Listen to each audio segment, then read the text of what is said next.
I'm here today with Francesca Kerr, and I'm going to let her introduce herself, and then we'll tell you a little bit about what she does and how she fits into the divorce process. Thank you, Tina. Hi, everyone. My name is Francesca Kerr. I have a company, Legal Document Services of Central Florida, and we mostly provide affordable services to self-represented litigants. Okay, so let's talk about that. What does a document preparer actually do? Like, is that a paralegal? Is that different? Can you explain that a little bit? Yes, so a document preparer will assist pro se, self-represented litigants to prepare the forms they need, for example, for a divorce, right? And a paralegal works under the supervision of an attorney.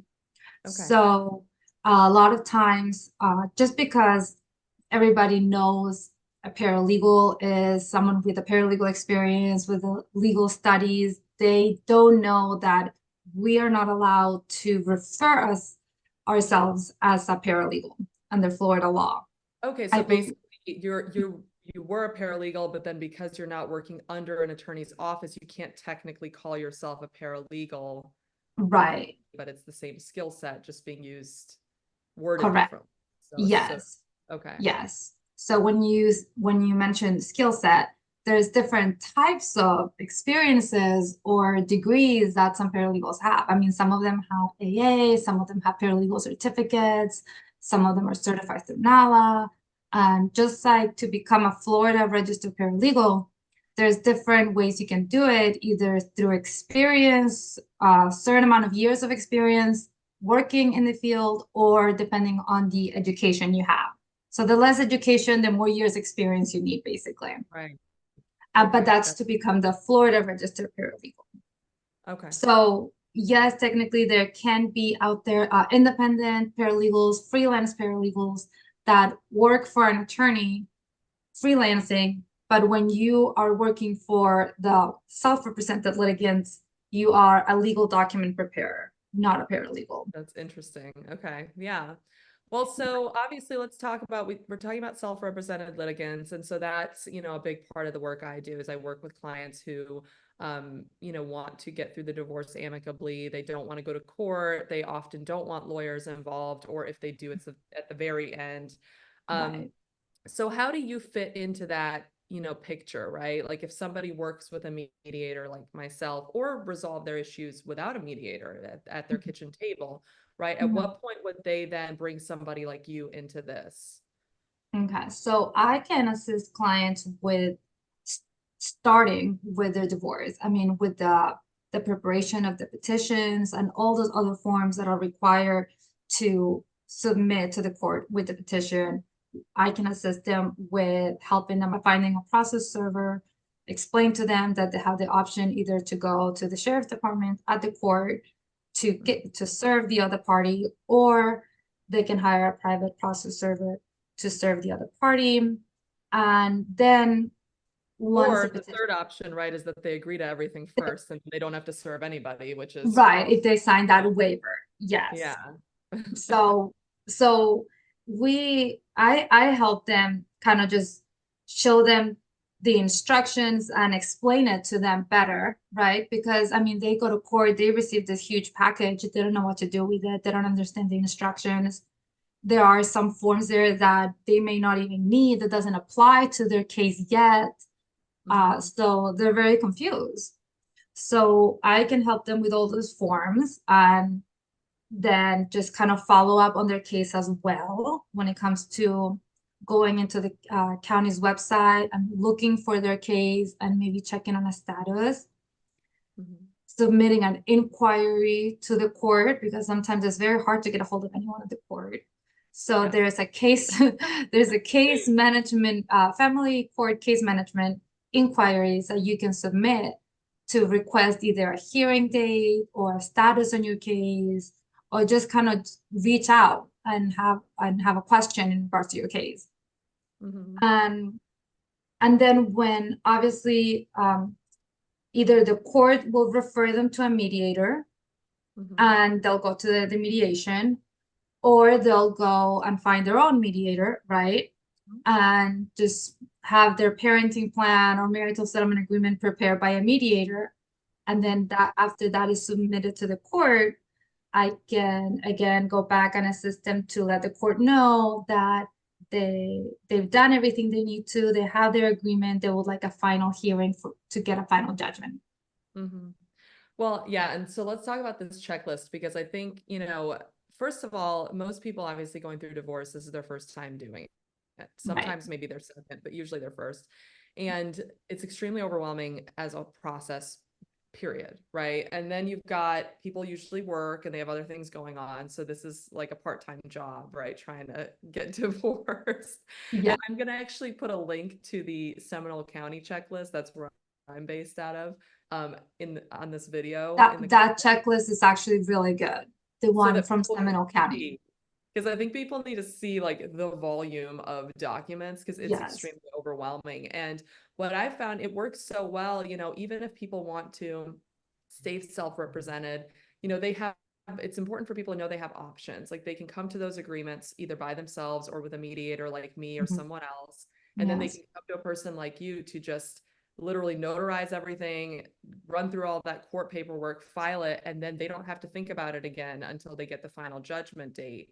And that's a massive relief for people, because the main thing I find is when clients first come to me, they're sort of it's a bit of a deer in the headlights, for lack of a better term. They know they want to get a divorce. A lot, in my case, they usually want to stay amicable, and they have no idea how to do it. It's completely, overwhelming. So I think somebody like you can be very helpful to people to sort of stay out of that court system, and just only get in there at the very end when they need to just green light the agreements, right? Right, yeah. And I do get a lot of clients that are that way. They tell me, oh, we agree on everything, but we just don't want to go to court or have anything to do with the court. But we still want the divorce. Right. So I try to explain to them, okay, yes, and I can help you prepare the forms and everything you need, but you will still have to go to court. There's still some steps to follow because some people will think that they can, oh, I don't have to worry about child support. Florida doesn't let you waive child support. You still have to prepare the financial affidavit, which people don't like doing. And and child support has to be determined. So sometimes I understand that they want to get divorced fast and easy, but especially when there's children involved, it's not always the case. Right. And they definitely need some, not advice necessarily, but some guidance on what steps to follow. Well, and I think the guidance is important, right? Because if you know what you're supposed to be doing, that's how you can really get through it efficiently. I think where people get stuck is that it's also overwhelming and they don't even know what to do. So they just kind of get frozen for a long period of time until they can finally find that energy again to just keep moving forward, because it is such a stressful time in their lives. So, and so basically, I guess let's walk through like a typical, case, like one recently you and I worked on, right? We had a shared client, and this was a family that found me. They wanted to remain amicable. They had a minor child. I worked with them through the parenting plan agreement. We met, once a week for several weeks to get through that parenting plan. We had a longer financial mediation to come to terms on that marital settlement agreement. And then basically from there, I turned them over to you, and you went through, you sat down with them, they notarized all the documents, you prepared all the court paperwork, filed it for them. And then I think it was like 6 weeks later, they had a final court And that date. is one of the smoothest cases I've had because that they went to you first, had the most complicated forms prepared that they need, which is the parenting plan, the marital settlement agreement. So honestly, it was just all those other required forms that the court requests, and they got a hearing. They already got their final judgment and everything. I went online and emailed it to them just in case. Yeah, I think from start to finish, that entire that was a recent one in the last few months. Like that entire case was from the moment they talked to me to the moment they were done. I want to say it was like less than 3 months. Yeah. And, And and that like and really with preserved, children, which is shocking because right. And usually it really preserved their co-parenting relationship and, was able to let them move through this efficiently and come to those agreements. And, that final judgment hearing, it's really the judge, just kind of says, hey, do we agree here? And if everybody agrees, we're good. The judge isn't yes, here to, yes, they're here to pass judgment, but that's only if you don't agree. But if you agree, then it's not their job to decide what's right or wrong for your family, right? Like as long as you can both ex green light the yes, agreements. yeah. So and and yes, that's exactly how it is. I mean, the final hearing, the judge just kind of goes over, makes sure that they both understand what they're signing or what they agree to, and that's it. Yeah. And So so I guess like the questions I would have then outside of that is what challenges have you seen clients run into who try to do this themselves? And then I'm sure right. they find you later, right? But they've like tried to do it themselves, they couldn't figure it out. So what are Yes, like some of those pitfalls you've seen? yes, and I've had clients well, the main issues that they've had, for example, are filing with the Florida Courts e-filing portal. They try to file it themselves, and the Florida Court e-portal, sometimes I can even have issues with it, but I know how to go back and fix it. But it's very strict on what type of documents you file, how the PDF format. Sometimes people will scan things and will be scanned a different size, so they don't know how to change that PDF into an 8 by 11, and just how to file all the required forms that need to be filed with the petition. So that's one of the issues that I've had with clients, that sometimes they just come to me because they need help. They may have their forms ready, but they Yeah. just don't know how to file it. Okay. Um, Another thing, following up with their case. They don't know how to reach the court. They don't know what to do now. They don't know how to get a hearing. So I I can go They end up online. they submit everything, but then they're just like hanging out there in the Right, abyss. they don't know Six what's months. next. What do we do next? Right. Right. So sometimes it's a matter of just waiting. I mean, you just have to wait for the court to review your case, and so it's just a matter of waiting. But then there are ways that you can communicate with the court and get answers on your case. There's a way that you can, clients may not know how to search their case in the county court and see who's the judge in the case, who's the judicial assistant. So I help them find that information. Like, this is the judicial assistant. This is the pro se help center department that you can call and get more information on your case. Right. So, Yeah, that makes uh, sense. So even if you do file the paperwork, it's like it can, and we all know how government agencies operate. They do the best that they can, right? But they have yeah. limited resources. And so sometimes Mhm. these online platforms are not the most user friendly. Right. They have people coming in all day, and they can't just sit Right. there with somebody and guide them and tell them how to help them fill out their paperwork. Mhm. I've heard that they just go there, they give them the paperwork, and that's it. Right. Which makes So sense because you have to think of the volume that they have. And this is, yeah, this is what happens too with actual hearing time and judges as well. You could get lucky and get a quick hearing, but generally it's only going to be if all your paperwork's very tidy and in neat mhm, and in order. yes, But if you've yeah, got things messy or missing, that I mean, they're so busy, they're not incentivized to sit here and explain it all to you, that they're just going to wait until you reach out and then say, hey, you're missing this, and now right, you're kind of back to square one after 3 months of waiting. And so that's just not a good situation for anybody to be in during a yes, lot of times you're waiting for that final judgment to move forward on things. mhm, Sometimes you can't move forward with the mortgage or splitting up 401ks or doing other things until you have this finalized, right? So right, it can be very stressful if people don't know how to follow up.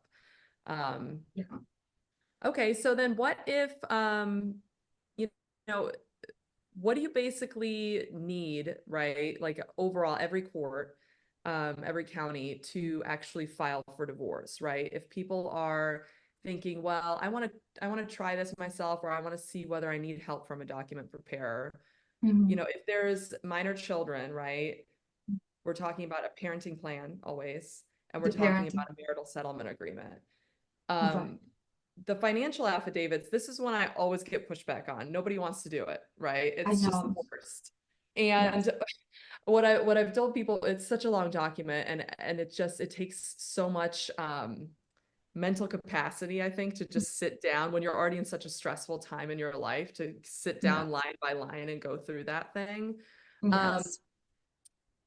so one of the things I tell clients is there's actually, you can waive the filing with the court now, which is great because you didn't used to be able Mm-hmm. to do that, right? Many Yes, there's moons that ago. joint waiver, but it doesn't mean that it gets them from not doing it.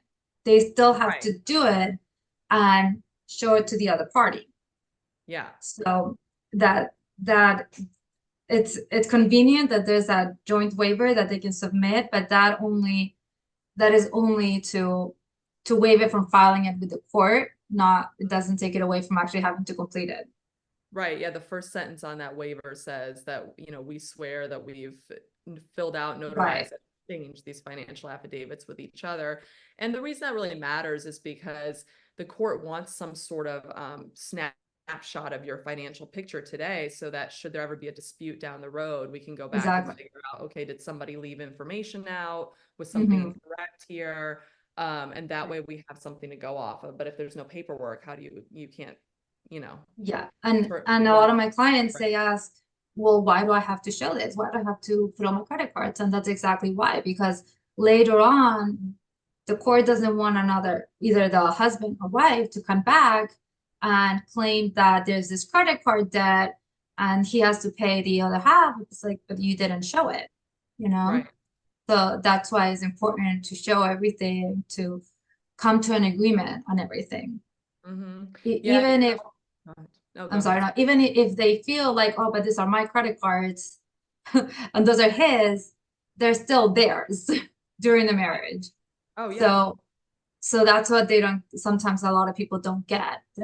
But so we can say, okay, this is yours. And in a marital settlement agreement, you can say that you will pay for those credit cards and the other party is not responsible for them. Right. Yeah, exactly. And that's the MSA language too. One of the things that is often helpful is if people put a clause into that MSA that states what's going to happen if we later discover another card or another Right. asset. So like if Yes. we discover later that there's this debt that we forgot to put on the financial Mhm. affidavit, do we decide we want to split it 50-50, or is it whoever's name is on it, it's their responsibility to deal with Right. it? And those are kind of the two options people can choose generally, but just having that language in there can be helpful to prevent future. Yes, definitely. Oh, Yes, and that's where you as a mediator come in, because I'm so limited onto how I can really tell them, oh, this is how things are done, or when it comes right. to the marital settlement agreement, I don't want to I don't want to advise them because I can get in trouble. So that's why when it's something like that, a mediator is so helpful, because you can explain to them potential issues that could come after and discuss them right now on the marital settlement agreement, you Yeah. know? Yeah, no, that makes sense. Yeah, so basically to recap, I would say, people always, when they find me, they know that generally I work with a lot of pro se litigants at this point. Mhm. That's generally my demographic.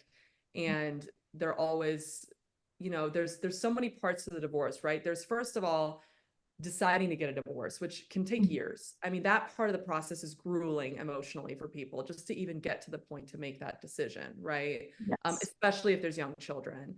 So Mhm. that's one era. And then they kind of get to that point where they're ready to actually move forward and finalize this thing, which then starts kind of that next chapter of how do I even go about this? And I think a lot of people,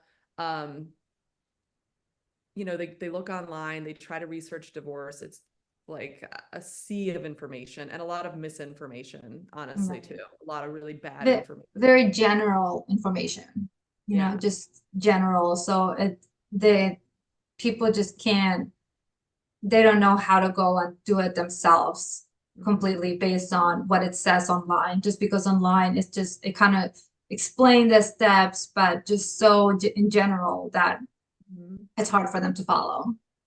Yeah. And so then they're basically, once they find me, they're like, okay, how do I get through this process without spending my life savings, right? Because this is the thing, and this is what I tell people who want to do divorce amicably and who, are trying to find alternatives. This is why I do this work, because I think a lot of people, unfortunately, end up sort of in this rabbit hole of hiring a really expensive lawyer, sometimes the wrong lawyer, which this is a whole topic for another conversation. Right.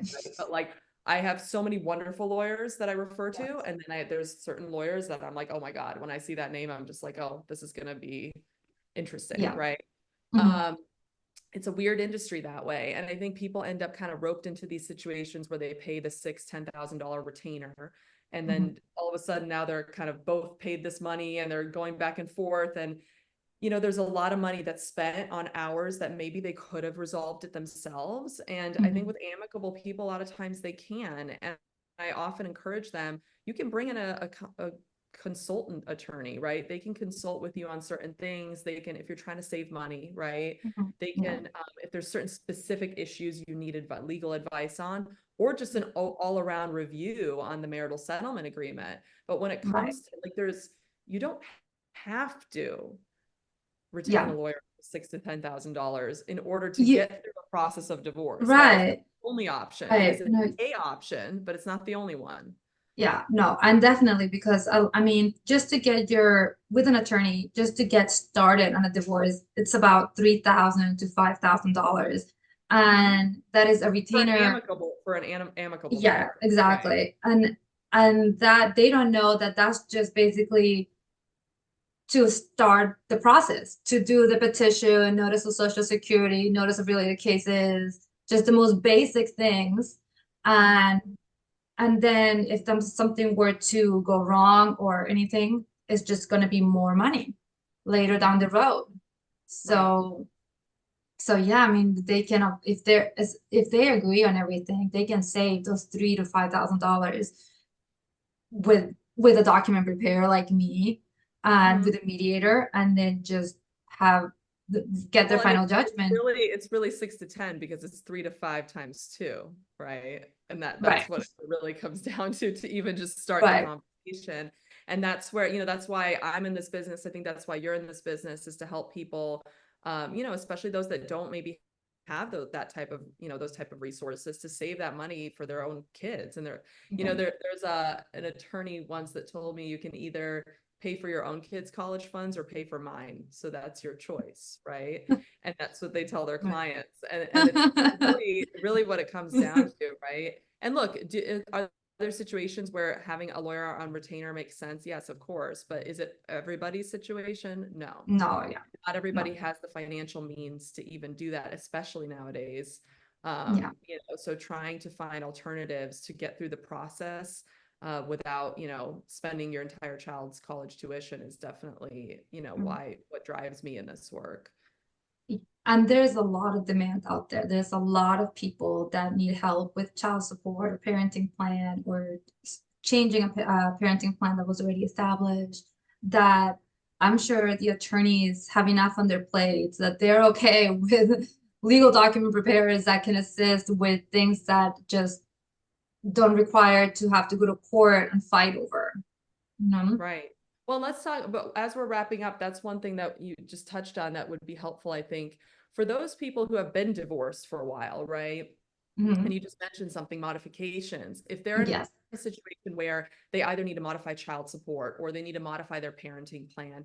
And look, even if they had attorneys the first time around, right? Let's say they went through it, they spent a bunch of money on lawyers, they got divorced, and now it's 5 years later and they need to do a child support modification. But they're like, gosh, I really don't want to spend another $10,000 on lawyers to modify child support.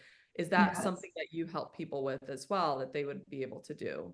Yes. So they'll have to go and reopen their case and do a supplemental petition to modify either the parenting plan or child support. And obviously there has to be a big change in circumstances as to why they want to change this. Sometimes is for relocation for parenting plans if they move within 50 miles. And we can help them modify and submit the proposed parenting plan, or even if they've already come to an agreement to the new parenting plan, we can help them do that as well. Yeah, Okay, but yeah, it does happen that after some few years, I mean, for example, after COVID, there were fathers who didn't have a job, and that was a circumstantial change because they didn't have the same income, and they right. wanted to modify their child support. No, that does make a lot of sense for like a use case where that would be important. Well, I think this was really helpful for a lot of people, I'm sure, that watching this because, like we talked about a few times now, this entire process is completely overwhelming, and I think people just need information that's reliable.